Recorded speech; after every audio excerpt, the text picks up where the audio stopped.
होती है, क्योंकि जो खर्चा आप करेंगे उससे मरीज का तो भला नहीं होगा, उसको इतना कष्ट होता है कि आप कल्पना नहीं कर सकते।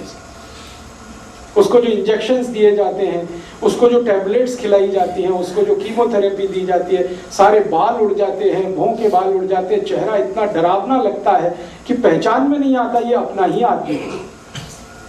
इतना कष्ट क्यों दे रहे हैं उसको? सिर्फ इसलिए कि आपको एक अहंकार है कि मेरे पास बहुत पैसा है, मैं ट्रीटमेंट करा के ही मानूंगा। होता ही नहीं है वो। और आप अपने आस पड़ोस की बात ज्यादा मत सुनिए, क्योंकि आजकल हमारे रिलेटिव्स बहुत इमोशनली एक्सप्लॉइट करते हैं। घर में किसी को गंभीर बीमारी हो गई तो जो रिश्तेदार हैं वो पहले आके कहेंगे, अरे ऑल इंडिया नहीं ले जा रहे हो, पीजीआई नहीं ले जा रहे हो, वो वहां नहीं ले जा रहे हो, बंबई टाटा इंस्टीट्यूट में, आपको मैं नहीं ले जा रहा हूं मेरे घर में, अरे तुम बड़े कंजूस आदमी हो, बाप के लिए इतना भी नहीं कर सकते, माँ के लिए इतना। ये बहुत खतरनाक लोग हैं। हो सकता है कई बार वो इनोसेंटली कहते हो, उनका इंटेंशन खराब नहीं होता हो, लेकिन उनको नॉलेज कुछ भी नहीं है। बिना नॉलेज के वो सजेशन पे सजेशन देते जाते हैं। और कई बार मैंने देखा अच्छा खासा पढ़ा लिखा आदमी भी फंसता है उसी में, पेशेंट को भी गंवाता है, पैसा भी जाता है। कैंसर के लिए क्या करेंगे? हमारे घर में एक बहुत अच्छी दवा है जो दुनिया के सब डॉक्टरों ने मान लिया, पहले तो मानते भी नहीं थे। एक ही दुनिया में दवा है, अकेली दवा है, एंटी कैंसरस, उसका नाम है हल्दी। हल्दी अकेली दवा है पूरी दुनिया में जो कैंसर ठीक करने की ताकत रखती है। हल्दी में एक केमिकल है, थोड़ा पानी चाहिए। हल्दी में एक केमिकल है, उसका नाम है करक्यूमिन। ये करक्यूमिन केमिकल है जो कैंसर सेल्स को मार सकता, बाकी कोई केमिकल आज तक बना नहीं दुनिया में। और ये केमिकल भी आदमी ने नहीं बनाया, भगवान का बनाया हुआ है। हल्दी को कैंसर पेशेंट के लिए इस्तेमाल किया जाता है। अब कैसे इस्तेमाल किया जाता है वो सुन ली। ये करक्यूमिन एक तो हल्दी में, माफ करिए मैं और एक जानकारी देना चाहता हूँ, एक तो हल्दी में, दूसरी और एक चीज में है। हल्दी जैसा ही करक्यूमिन और एक चीज में है, वो गाय के मूत्र में। गाय मतलब देशी गाय। तो देशी गाय का मूत्र अगर मिल जाए और हल्दी आपके पास हो तो आप उसका इलाज आसानी से कर पाएंगे कैंसर पेशेंट का। अब इसमें करना क्या है, देशी गाय का मूत्र आधा कप और आधा चम्मच हल्दी दोनों मिला के गरम करना। गरम करके इसको ठंडा कर लेना। गरम इतना करना है कि उसमें उबाल आना चाहिए, फिर ठंडा कर लीजिए। रूम टेम्परेचर पे हो गया तो चाय की तरह से पिलाना है, चुस्कियां ले लेके सिप कर कर। आधा चम्मच हल्दी, एक आधा कप गाय का मूत्र और टीस्पून जो है ना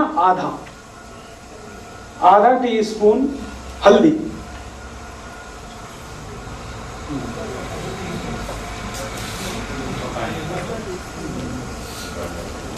आधा चम्मच, आधा टीस्पून हल्दी और एक आधा कप आपके पास गाय का मूत्र। इसको मिलाना है, बॉईल करना, बॉईल करके। इसी तरह से एक और आयुर्वेदिक दवा है जो इसमें डालेंगे तो उसके रिजल्ट और भी अच्छे आते हैं। पुनर्नवा उसका नाम है, पुनर्नवा। हाँ वो भी मिला दो। पुनर्नवा वो कॉम्प्लीमेंट्री है मात्र। पुनर्नवा बाजार में मिलती है आयुर्वेद की दुकान पे। पुनर्नवा का पाउडर ले ले दो, नहीं तो पुनर्नवा छोटे छोटे पीसेस में मिलती है। पुनर्नवा थोड़ा इसमें डालना, कितना डालना, वही आधा चम्मच टीस्पून है जी। जो है ना, हाँ हाँ वो इससे बोलते हैं हमारे। ओ अच्छा ठीक है। अगर आप उसको, ये पंजाबी में बोलते हैं, पंजाबी में इट्स सेट, पुनर्नवा। कोई भी दुकान वाला समझता है, कोई भी दुकान वाला आयुर्वेद वाला समझता है, सस्ती है कोई महंगी नहीं। इसको भी आप डाल दो उसी में, मूत्र में उबाल लो। और आप अगर एक साथ ज्यादा मूत्र ला सकते हैं तो उबाल के रख भी सकते हैं इस मूत्र को कांच की बोतल में, ये खराब नहीं होता। कांच की बोतल में एक बार उबाल के आधा लीटर या 1 लीटर मूत्र है तो उसी मात्रा के हिसाब से आप हल्दी की मात्रा बढ़ाना, पुनर्नवा की मात्रा बढ़ाना। जो पैक में आता है गोमूत्र आयुर्वेदिक नहीं, वो पैक में आता है वो गोमूत्र अर्क है, गोमूत्र नहीं है। गाय के शरीर से निकला हुआ सीधा सीधा मूत्र, वो कितना लेना चाहिए अगर वो नहीं वो तो काम नहीं आता इसमें, आता तो मैं खुद बताता। गाय का मूत्र जो सीधे उसके शरीर से आता वो। अब इसमें और एक चीज है जो मैंने एक्सपीरियंस किया है कि गाय हमारे भारत में जो देशी है उसी का मूत्र काम आता है, जर्सी का बिल्कुल काम नहीं आता इसमें। और देशी गाय में भी जो गाय काले रंग की हो उसका मूत्र सबसे अच्छा परिणाम देता है कैंसर में, काली गाय। ये हल्दी डाल के बॉईल करके रखते हैं, ऐसी बॉईल करके फिर बाद में- हल्दी डाल के बॉईल करके, पुनर्नवा डाल के बॉईल करके कांच की बोतल में स्टोर करके रखिए। बोतल को कभी फ्रिज में मत रखिए, धूप में मत रखिए। एक बार में लेना कितना है? आधा ही कप लेना है एक बार।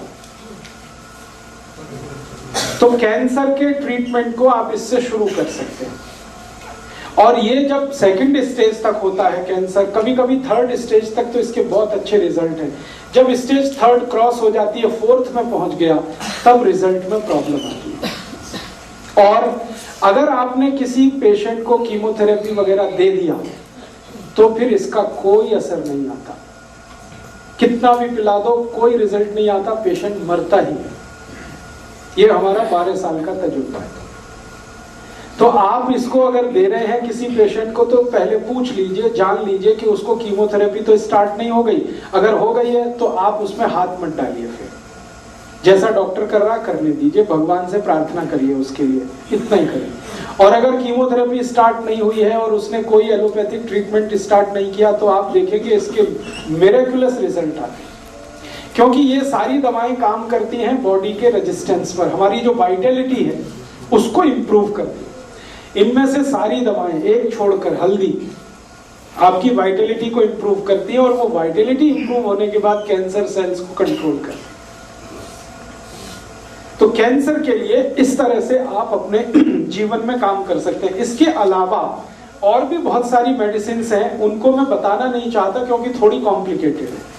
वो कोई बहुत अच्छा डॉक्टर या वैद्य उनको हैंडल करे तभी होगा, आपसे अपने घर में नहीं हो पाएगा।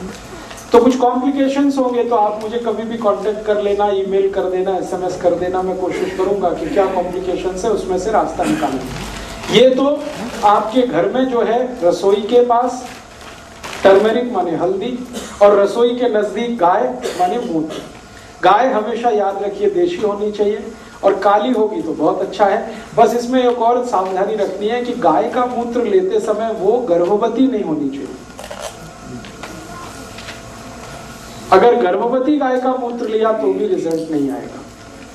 तो इसका मतलब सीधा सा ये है कि गाय की जो बछड़ी है, जो कभी भी मां नहीं बनी है, उसका मूत्र हमेशा आप यूज कर सकते हैं।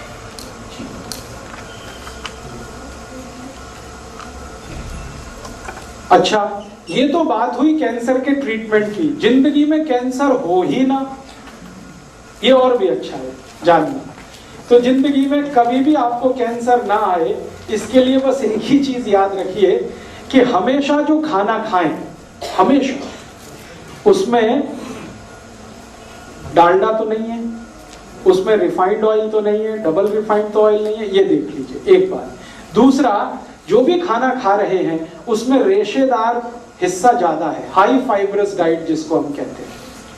जैसे छिलके वाली दालें खा रहे हैं, छिलके वाली सब्जियां खा रहे हैं, सब कुछ छिलके वाला खा रहे हैं, चावल भी छिलके वाला खा रहे हैं, तो बिल्कुल निश्चिंत रहिए, कैंसर होने का कोई चांस नहीं। और कैंसर के जो सबसे बड़े कारणों में से 2-3 कारण हैं। एक तो कारण है तंबाकू, दूसरा है बीड़ी और सिगरेट। तो तंबाकू, बीड़ी, सिगरेट और गुटखा, वो किसी भी नाम से बिकता हो गुटखा, ये 4 चीजों को तो कभी भी हाथ मत लगाइए, क्योंकि कैंसर के मैक्सिमम केसेस इन्हीं के कारण हैं पूरे देश में। सरकार आजकल भारत की काफी कोशिश कर रही है। बीड़ी सिगरेट पर उन्होंने प्रतिबंध लगाने की कोशिश की है, गुटखे पर भी अभी कोशिश उनकी जारी है। थोड़े दिन में वो कह रहे हैं शराब पर भी करेंगे। तो जैसे जैसे इस दिशा में हम आगे बढ़ेंगे, हम कैंसर से बचेंगे। कैंसर के बारे में सारी दुनिया एक बात कहती है, डॉक्टर्स हो, एक्सपर्ट्स हो, साइंटिस्ट हो, कि इससे बचाव ही इसका उपाय है। हाँ, बता देता हूँ। अभी 2 मिनट में ही बता देता हूँ। तो हम कोशिश करेंगे कैंसर का ट्रीटमेंट करें, किसी का या हमारे परिवार